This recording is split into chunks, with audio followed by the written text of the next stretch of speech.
Konnan, did you watch Dynamite? Yes, I did. Hang on. Are we gonna DI, you got time to do Dynamite and talks? Yes. Okay. All right, I'm just making sure because we should definitely. I wanted to make sure we got talks today. Yeah. So I can put it out tomorrow. All right. No, we're good because it's all right. So I was watching the show live while I was playing. First of all, are the ratings up for this show? Yeah, the ratings are out. I'm gonna make a statement first. Okay. Michael, now I was tweeting during the show. I was putting this show over. Okay, because what they did on this show was you had your stars on the show in pretty good segments with each other, like the interview segments. Okay, so this was, and it produced good television, right? So I like this. What was the number, Joe? It went back up over 1 million. It's 1.028 million. That's This was good TV. I mean, like I'm watching this, but except we'll get to the last segment. Starts off with Orange Cassidy versus Wheeler Utah. I'm not a fan of these little guys having the belts and like they're in for the championship. But this was a typical match you see between you. Crowd was hot. They were in Arizona. I guess they hadn't been to Arizona in forever. So like this crowd was live. But all their live crowds are live, regardless of how many people they have in the crowd. I don't think you can probably count on 5 fingers the amount of times that that Dynamite has had an underwhelming crowd. Right? They kind of get into it. Right? But the good little sequence here at the end. I like the way. What's his name did the Superman punch, and I like the way Utah sold it. Utah, he did the knocked out face like he dropped. He was on his knees. That was very well done. And then the second time he was on his knees and he got hit and he dropped, and again he beat him 1, 2, 3. And after the match, both men struggled to get to their feet. And Cassidy was able to get to his feet and hold his arm up to celebrate victory, but he helped Utah to his feet and offered him a hug because these guys were friends before. And Claudio walked out and told Utah to ignore him. And they left the ring to booze, right? So they're the heels. But I guess they wanted the Blackpool Combat Club to have heel heat because of what happened in the last segment, okay? Remember, Claudio came out in the middle and slapped him, okay? Then walked back. I think this Utah has a better edge as a heel. Mm-hmm. The beard definitely helps so he doesn't look like a 15-year-old. But I'm not really buying his tough guy act because he's in shape, but he's kind of scrawny. And then he also said in a promo, and I don't know if this is later on or was before this match, that he was going to start being the bully. Bro, that's what he did. He claimed there was footage from last week of them having an exchange. He said, but his verbiage is still kind of like sounds scripted. Right. Doesn't really and sound not only organic, that, he doesn't look, come off as, or like act tough. as a bully. And to me, he's miscast. Maybe he's a bully to nerds, but to me, he's like a barista. You know what I'm saying? Like somebody selling you coffee in the back or something. Right. No. So backstage, Renee Paquette is speaking to Adam Page and Evil Uno, and then she asked Uno how he prepared. And Page cut him off and said, "You can't prepare for Moxley." And Uno retorted that Hangman had asked him not to get involved, and what he heard was that the Dark Order isn't on his level. He told Hangman they didn't want him to get involved tonight because it was his time to stand up for himself. Bro, this guy just does not sound like a credible professional wrestler that should be on the show. He sounds like a mark but he did cut a good promo. Okay. All right. But I have no interest in this because for number one, Evil Uno never wins big matches, and Moxley will bleed somehow. So I wasn't interested in this, but the promo was better than I expected. That was the frumpy guy in the suit last week, remember? Right. And bro, he took off. Okay, well, we'll get to that in the main event. Right. So Ricky Starks comes out. He's soaked in the crowd now. He recalled his experience with the Jericho Appreciation Society. Says obviously Jericho didn't want a rematch against him, so he's going to move on. He pulled out a piece of paper and said it was an open contract for a match with him at Revolution. Shockingly, Judas played and Jericho walked out by himself. Jericho soaked the crowd and accused him of trying to bait him into another match with him. He told him to take his win against him and cherish it and tuck it into bed at night because it would never happen again. Jericho wished him well with his open challenge and he hoped it went well for him. Then for some reason, Peter Avalon comes out and Jericho just hits him with the elbow. Like this was so unnecessary. Jericho hits him with the elbow, the Judas effect. He walked to the ring and said maybe he should accept the challenge and embarrass his stupid ass at Revolution. Starks replied that he would have Jericho Appreciation Society come down and beat him up again and asked why he couldn't beat him up himself since he had so many legendary accomplishments alone. Jericho asked Starks if he thinks he can beat him up one-on-one, and Starks replied that he thought he could, making it obvious he was trying to puff him up. Then Jericho said he would sign the contract and even added an addendum that the Jericho Appreciation Society wouldn't be banned from ringside, but unfortunately he doesn't have a pen. And Starks said, "Oh, I do," and handed him a pen. The crowd was with all this. This was actually pretty good. And Jericho grabbed the pen and scribbled on the paper. He did the thing with the pen, like the list. Like you just made the list. Yeah. Like you just made the list thing, and people popped. And he scribbled on the paper, told Starks he was on at Revolution, reminded him that nobody outsmarts the Ocho, and even the announcer said, well, it sounds like Ricky Starks just did. This was actually a very good exchange and a very good segment, I thought. What do you think?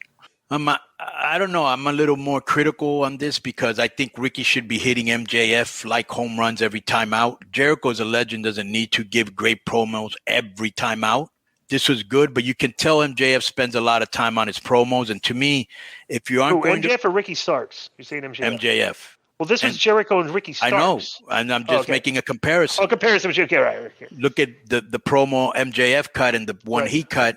And to me, I just think if you're not going to wrestle and all you have is a promo and a week to come up with, should be better than this. That's just me for really Ricky, because Chris is he's a made man. He'll cut one out when he needs to. But this guy should be doing it all the time right now. And bro, let me just say another thing. He already beat Jericho once, and I think he should go over here, even if it's twice in a row, because Jericho can survive it. And you are risking losing momentum on Ricky like you have with so many others. So put him over right now and make him. That's just my suggestion.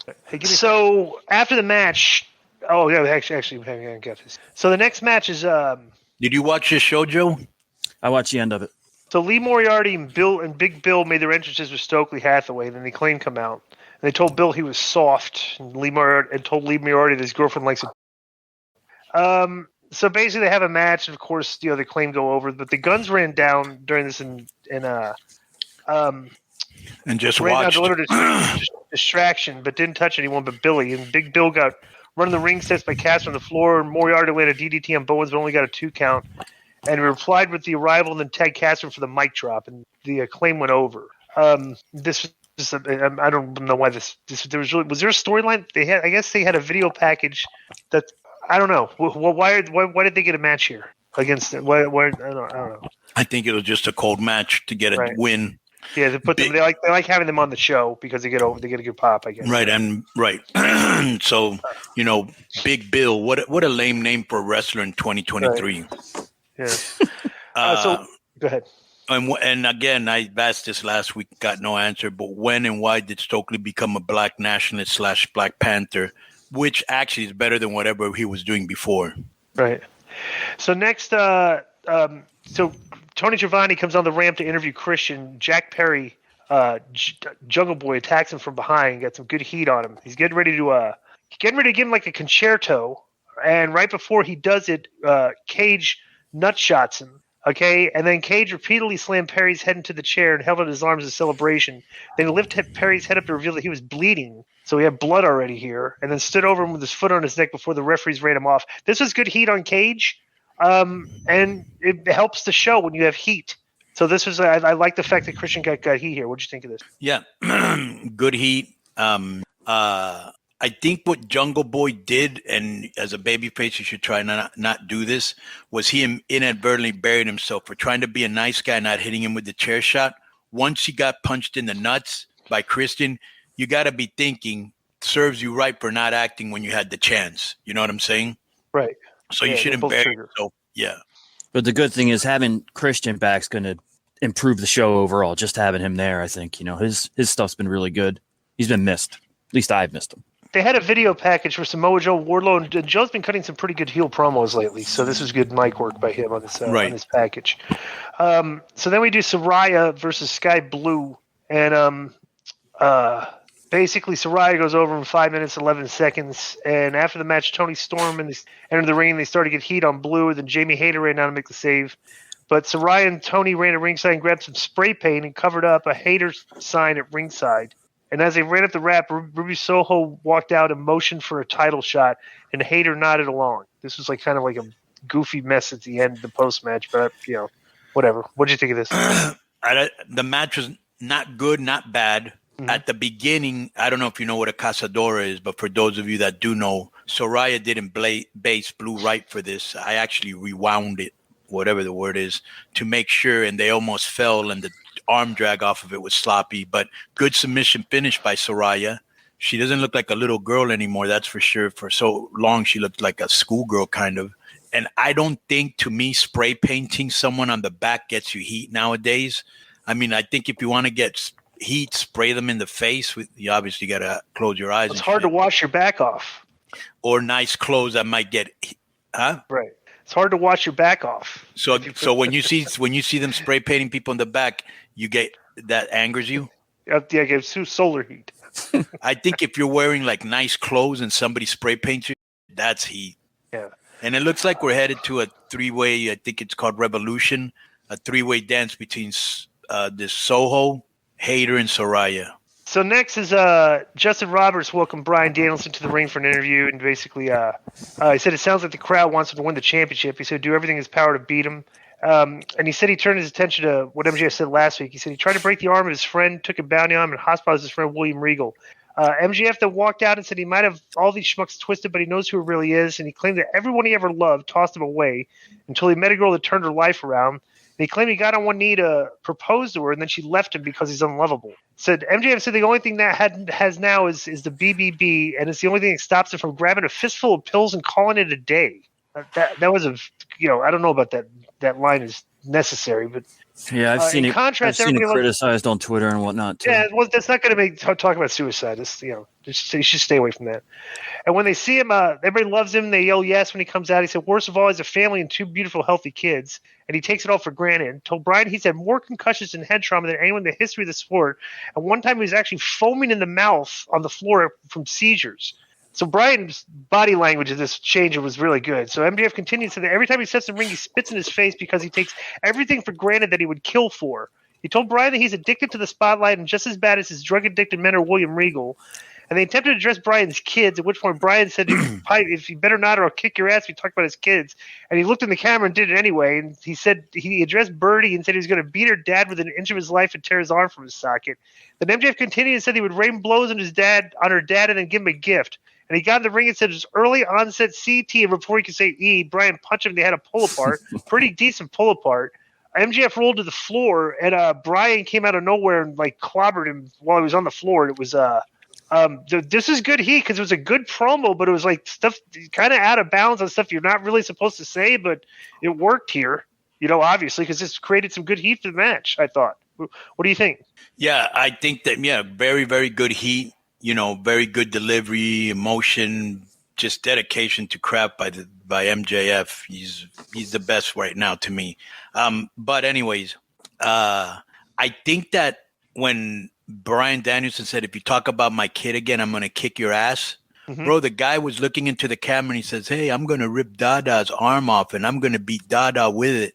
When he was talking to the camera to his kid, he should have slid out, and you know how they don't show that part. It just pops in the scene and hits it. Right. And, bro, that place would have erupted, and then you could have had to pull apart. And I think it would have been even hotter if you would have done it that way. Plus, another thing, you just insulted the guy, and you're going to walk into the ring and get in his grill. And then he's not going to punch you? Right. No. That was not logical. Right. Okay, but Disco, you must be very excited for the pay-per-view because Danielson and MJF is going to be a 60-minute Iron Man match. Yeah. And I know you like the long matches. So next is I'm not a big fan. Next is Hayter and Britt Baker backstage, and basically Hayter challenged Ruby Soho and Soraya to a match for the belt, 3-way. So they did do it. Okay, yeah, that's what I thought. Right. So then they had the what you call it? They're the tag team battle royal for the title opportunity at Revolution, and all these jabroni tag teams in there, and it came down to. They announced during this match that Aussie Open would fight the Young Bucks for Rampage. No interviews or anything, and then they're selling that. Wow, that's going to be a great match and stuff. And who? I don't know. Aussie Open versus the Young Bucks. Okay. So they did a spot where Danhausen comes out and he got in the ring and they tossed him to the floor, but then he cursed Menard and Parker, and immediately they got tossed out. So they said, the curse works. And it came down to Jarrett, Lethal, and Trent. And they tried to dump Beretta. So they did this spot here where the big, what's the Indian's name? Satnam Singh, where he was catching them and like holding them up from hitting the floor, right? And they kind of did a bunch of spots like this, but finally Lethal was eliminated by Beretta, and then Jarrett landed a stroke and won. So Jarrett and Lethal won the battle royal to earn a tag title opportunity. At the next pay-per-view. Something about Jeff Jarrett getting a title shot in 2023 that just makes me happy. Right, me too. What do you think? Dad just passed away too. Yeah. And what he's do you doing think? Yeah. Well, and I know that Tony's a big fan of his dad's, so he might have given him for sentimental reason, but he's also earned it. Yeah. To me, these matches, I hate on them a little bit because they're usually a cluster. I don't like booking them. I don't like participating in them, and I don't even like watching them. There's not much you can do in them with so many bodies until the end.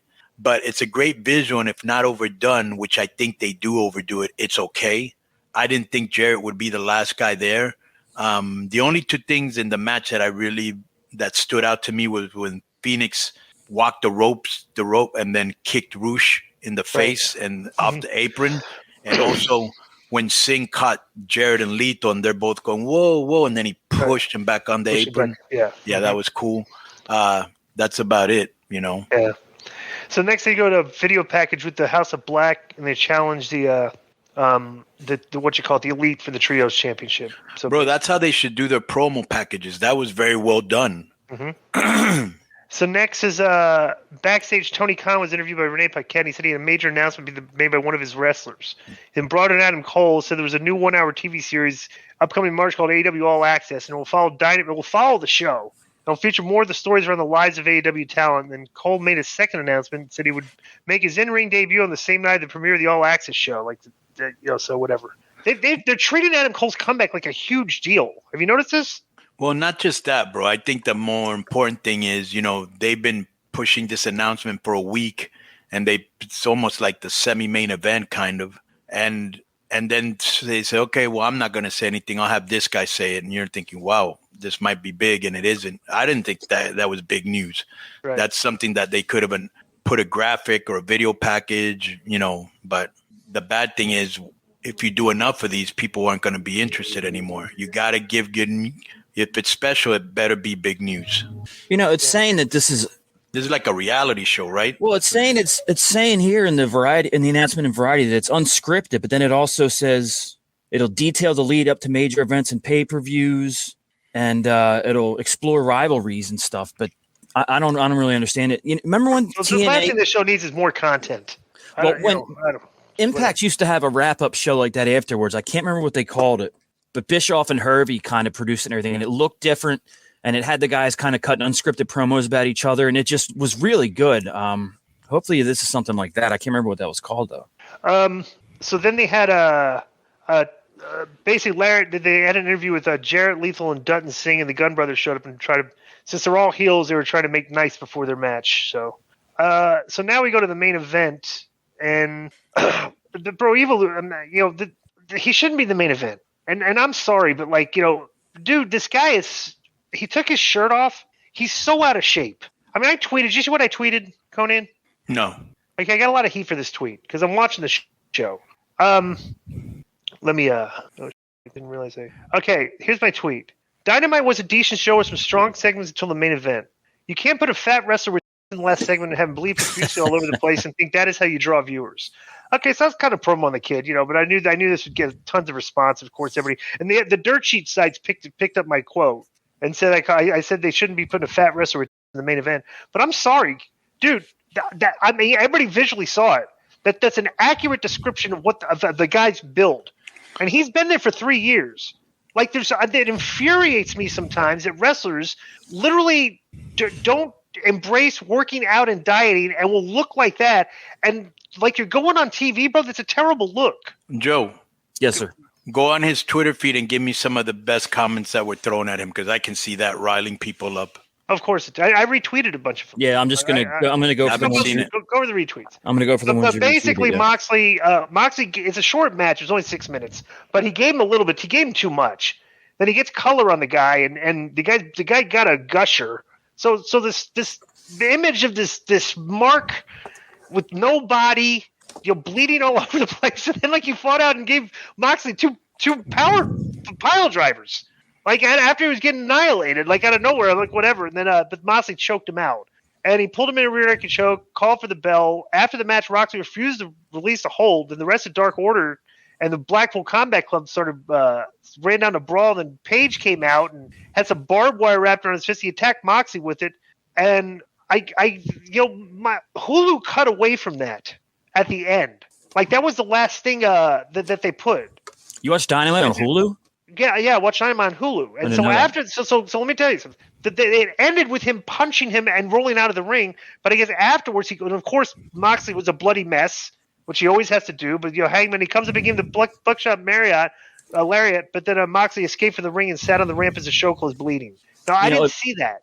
If Moxley keeps bleeding, I saw a lot of tweets about it. And they're having a Texas death match. Like it's just more blood. Well, I mean, there's no buildup for the blood. It's just he bleeds every week. And I saw a lot of Texas death match. I saw a lot of tweets about Moxley being addicted to the blade.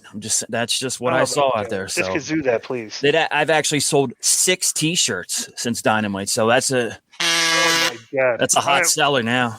Well, let me read some of the comments of the people that and my tweet. Sometimes I'll do a mean tweet like this one. This is kind of mean to the kid, but dude, if you're gonna look like that and come, he shouldn't have. Why did he take his shirt off? Why did he wrestle with his shirt off? I was going to say that at the beginning, right? And I said, let's wait to the main event. When he had his vest on, I was like, okay, kind of looks like a big guy, burly guy, and probably for the best because he looked frumpy in that suit, right? Right. When he took it off, I was like, what are you doing, dude? You look terrible. It's an odd choice. So the thing is that not everybody needs to look like Brian Cage, but look at the roster up and down. Everybody's in shape. Why are you looking like this unless you're like a superstar and you're mega over like Dusty Rhodes, which you're not? No, he's not. And people comparing like, what about Dusty Rhodes? Bro, Dusty Rhodes he's not Dusty Rhodes. Not Dusty Rhodes. Cup Rhodes, and they had size. They were not big only guys. That, bro. He's not Dusty a big guy. Rhodes He's just a draw. Dusty Rhodes could shake like a bell. Right. Yeah, that's a whole different. You know what I'm saying? Some of the comments. Yeah. So here's some of the comments responding to Disco's tweet that he referenced. This is Adam. Just say the last thing on this match. Yeah. And then he bleeds the guy. The guy got a good juice, and then of course he can't be outdone. So the guy hits what's this guy's name? Adam Page hits him with the barbed wire and opens him up.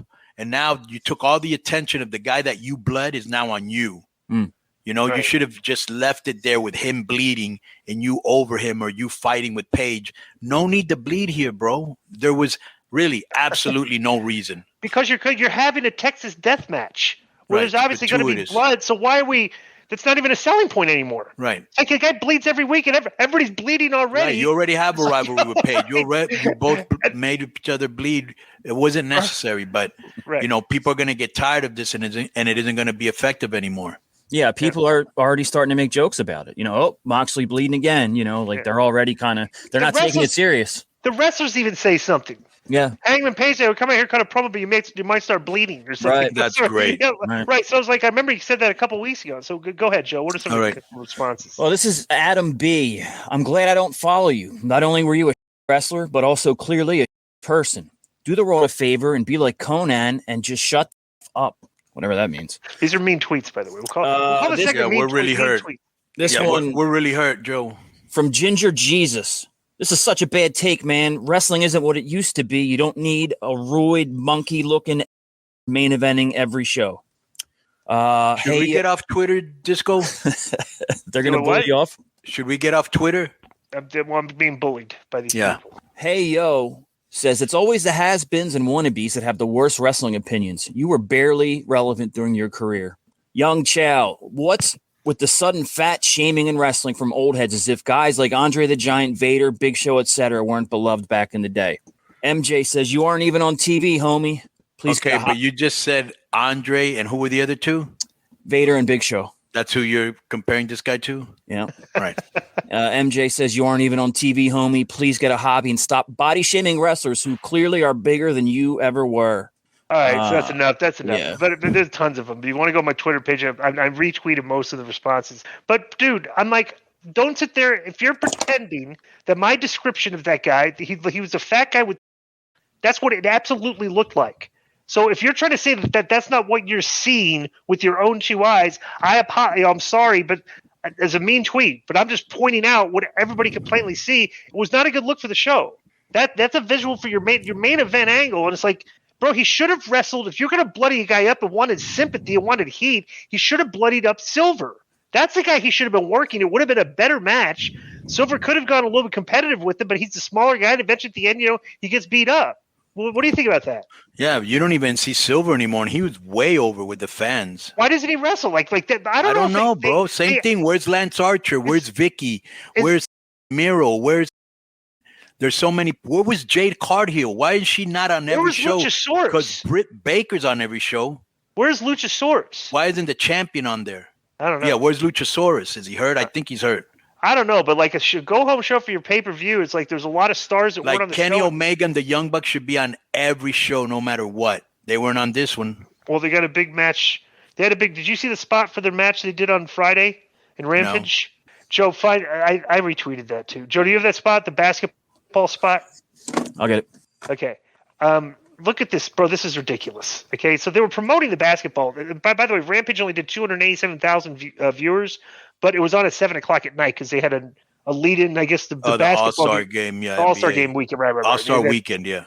Right. I wonder what Joe. If you get a chance, look up the numbers for the All-Star, the Friday Night All-Star extravaganza. Okay. Right. So do you have that? Yeah, try and find this. Actually, I'm gonna send it to you. I think I have it. Yeah, you did all these tweets, so I got to do a lot of scrolling. Right, hang on. Although the Sam Brinton luggage thievery retweets are pretty amusing. Oh yeah, that was funny, right? Yeah. Do we have this? Did you find it?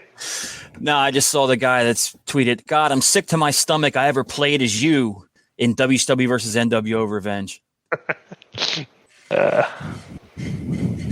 No, I don't see it at all, actually. I'll find it. Oh, wait, hang on. It's tweets and replies. Hang on a minute. Mm-hmm. Just one more. Let's do this. Just edit this out, Joe. Yeah, I will. I'll put it in again. Oh, this the reason I can't see it is the person that tweeted it. I think they have me blocked. Oh no, here it is. I got it. Oh, you got it. Cool. Mm-hmm. Bro, here was another thing. They actually mentioned this during the show that this was Moxley's 100th victory. I'm surprised they didn't give him a trophy with the, like they did Sheeta. Mm-hmm. You got it, Joe? Mm-hmm. Okay, all right, make it bigger here. Mm-hmm. Bro, this is ridiculous. Watch this. So we witnessed Nick Jackson drain 10 straight three-pointers. Oh, look at that. Well, the tip-off, Nick Jackson taking advantage. Manhattan drop on Dante Martin, and Dante rolls through. Tip-off, no pun intended on that one. Sent back, drop kick by Dante, and right now. Dante Martin to the top. He gets his balance. Boom! Shot. The ring. It's the pass from Darius Martin, and over the top. He's on fire. He just got that's enough. That's it. Konnan, what do you think of that? Bro, I love my young pretties, the Buckaroos and AR Fox. Who else was in that match? Dante Martin and the other guy. I like those two guys too. All those guys are really nice guys. You would like them if I don't know how many of them you do know. But that's ridiculous. And I'm a big basketball fan. Right.